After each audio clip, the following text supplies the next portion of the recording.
Hey again, gang. So when I was a teenager, I worked for my uncle who owned a shoe store and a sporting goods store in the town where my mother grew up in, next to the town where I grew up in. And he was very, very successful. He ended up owning half of that town by the time I moved out and went out on my own. This shoe store was successful because he carried the same brands from year to year, and the same families came in and bought the same thing year after year. And it was, it was pretty traditional, and it was very successful. He knew his customers, they knew him. It was very customer oriented. The customer was always right. What they wanted, they got.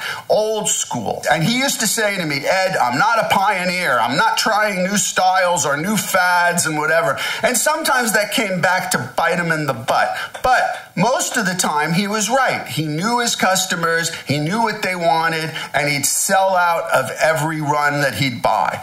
But every once in a while, he would probably take a little bit of a risk based off what a salesperson that he had known for years and years and years had suggested to him. For instance, if the Florsheim salesman said, hey, this is going to be really hot this year, and I'll give you a discount on it if you take it in. Well, if he had already ordered thousands of shoes and he probably beat the guy up and got a further discount for it, he might take in something new. But invariably, that thing wouldn't sell. And he would always say to me, Ed, get rid of your mistakes. Get rid of your mistakes. Get them off the shelf. They're taking up retail space. They're taking up valuable real estate. So if someone would come in and be interested in that new model that's not selling, I'd go back and talk to him in the office and go, hey, there's this guy, he wants this, but he doesn't want to pay this. He's like, tell him whatever he wants.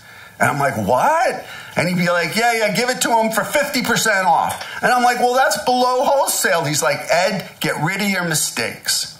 So this is what I want to impress upon you.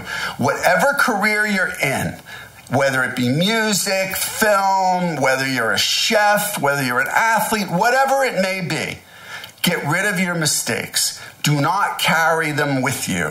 They take up valuable shelf space. They take up real estate. They're just sucking you down, and you're worrying about nothing.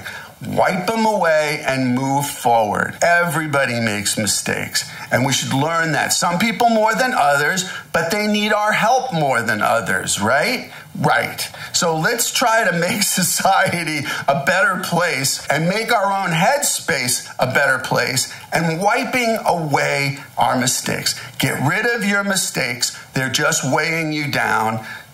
Make room on the shelf for next year's model.